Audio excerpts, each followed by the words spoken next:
back to my channel. Today I'll be showing you what is on my iPhone 11. So let's get into the video. So first off is my case is from the Apple store. I actually bought it on the actual website. I'll link it down below, but it's basically really protective and it is an OtterBox, I believe. Next I have for my lock screen me with my favorite horse. So I'll be showing you guys a recording of my phone screen while I'm doing the video. But the first app I have is the FaceTime app, of course. Pretty self-explanatory. But after the FaceTime app, I do have my calendar section. So I have the measure tool and the Google Calendar and the DaysSince. Measure tool comes with your phone. I do have Google Calendar, which shared with my parents. All my appointments are on there. I also like to put all my friends' birthdays on there because I'm such a forgetful person. So Google Calendar, I love it. DaysSince is another app, which basically is a countdown app, countdown days to my birthday. So after the calendar section, I have my photos, which basically has my regular photos app and my Google Photos, which I back up all my photos to. Camera, weather, clock, wallet, and my notes, so mainly all things that come with it. But let me just tell you, I have 1,600 notes. And I have the App Store, of course, and settings. So obviously they come with the phone. And then I have Pinterest. So if you don't follow me on Pinterest, make sure you do that. I'll leave it in the description box below. Pinterest is basically electronic hoarding. I have literally everything I saved to boards. I have so many boards, it's ridiculous. I haven't heard of Pinterest. It's pretty fun to pass time on. There's also a lot of funny memes. After Pinterest, I have Twitter. So if you don't follow me on Twitter, I'll leave that in the description box below. I don't tweet much. I tweet all my blog posts automatic, so I don't usually use the app. After Twitter, I have a section called Blog, which has my WordPress account and my Mailerlite. So if you don't know what Mailerlite is, make RSS campaigns, email campaigns in general. So whenever I post a new blog post, everyone who's on my email sign-up list gets sent a campaign via Mailerlite, and I get to customize it how I want it, and it's really great. I actually switched from MailChimp to Mailerlite because Mailerlite is so much easier. MailChimp, there is so many technical things, and I didn't know what I was looking at or doing, and I was just so confused. And if you're not on my email list, make sure to go to my blog, and the pop-up form will be right there for you guys. Next, after my blog folder, I have music. So I have Spotify, Music X-Match, I think it's called.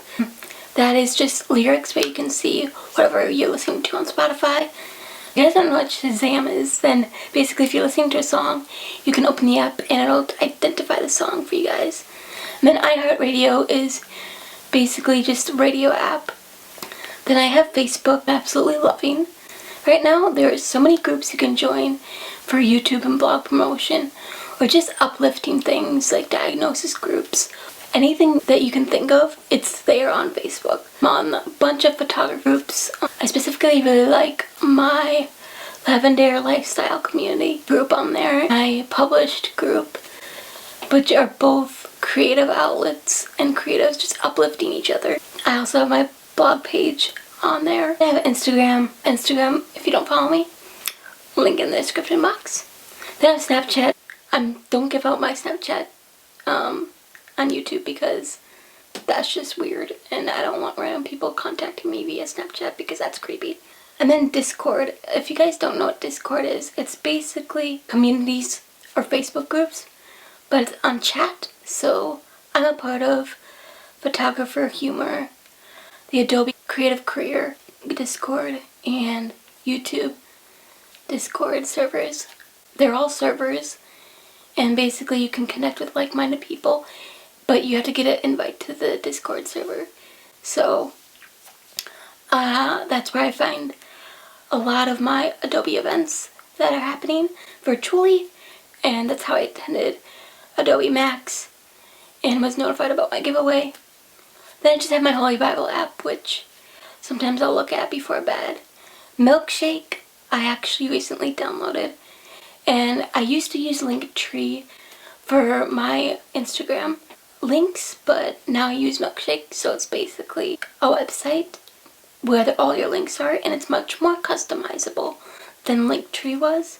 That is just the link I put in my Instagram bio, so people can go to it and see all my other links. I have this shopping folder, so I have Kohl's, Starbucks, Noodles and Company.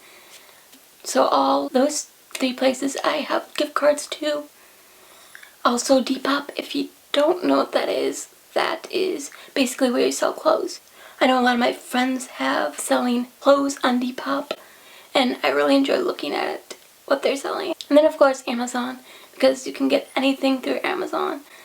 And because I have an abundance of gift cards. And Etsy, I recently started creating a wish list. Etsy is such a unique shopping app that you can find very unique things. Next, I have games. I actually don't play any of these games on my phone. Podcasts is the app I recently decided to open. I've started listening to Magic Lessons by Elizabeth Gilbert. It's based off of her book, Big Magic, and I'm absolutely loving it. But if you have any other podcast recommendations, leave them in the comments. The next app is Alpenglow. Basically, based on your location, it'll tell you the times of when blue hour is, golden hour, the sunrise, the daytime. It gives you like a rating on how good the sunset or sunrise will be. So since the sunset is in 2 hours, it gives you the time, and then it says fair is the rating for today. Get notified when the sunset's like an hour before if I want to take a photo of it or something. So that's really useful, especially if you're really into sunset photography like yours truly. Then Yolo is an app connected with Snapchat. Send anonymous messages. And after Yolo, I have Translate. So I have a Cam translator as well as a regular Translate app. Extras, this is just files and shortcuts. Haven't really ever opened these apps. Then we have the Apple apps. I'm not really gonna go too in depth with that because y'all probably, if you have an Apple, have all those too. My next section is photo and video. So we have the HUJI cam. Basically it's a vintage camera, so I will demonstrate. You can have like the date on it, and it's saved like in such a cool way. I also wanted to show you other examples of pictures I have taken using the HUJI cam. VSCO, I'll link my VSCO down below, but I basically post my photography there, or more artistic photos. Pixlr is an app where you can just edit your photos. So there's autofix, but there's also like overlays you can use and different things. There's so many to choose from. Some you have to pay for, but most you don't. You can also add frames and stickers, and of course text.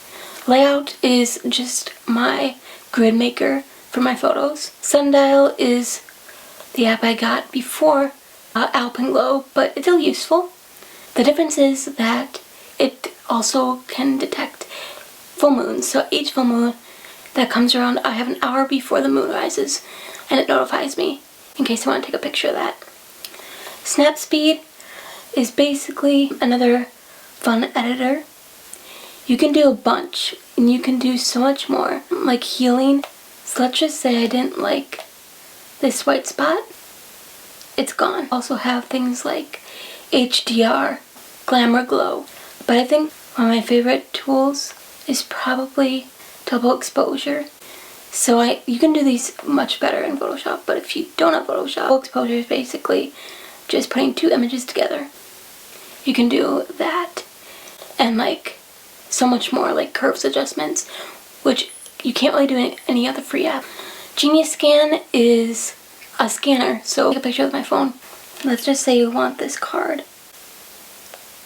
It scans it, then you can adjust it and recrop it, and then you can save it as a photo or a PDF. especially if you have to scan all your answers back in from a worksheet when doing homework. Canva is basically graphic design simplified, so it's free. You can do Instagram posts, cards, posters, videos, flyers, envelopes, Facebook covers, anything you would ever need to design, you can probably do in Canva for free. Disney Plus, of course, special shout out to my cousin who gave me the password for hers because yours truly is broke, but I've enjoyed Star Wars like a bunch of times on it. SJCAM, the app I use to connect to my GoPro, do the photos there or videos.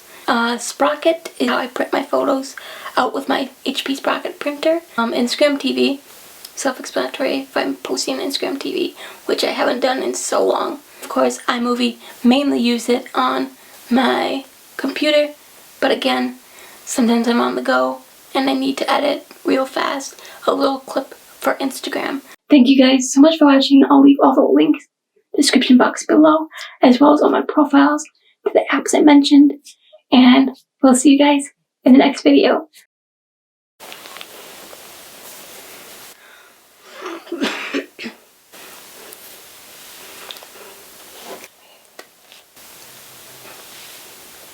The app. If you guys don't know what Shazam is. I've been selling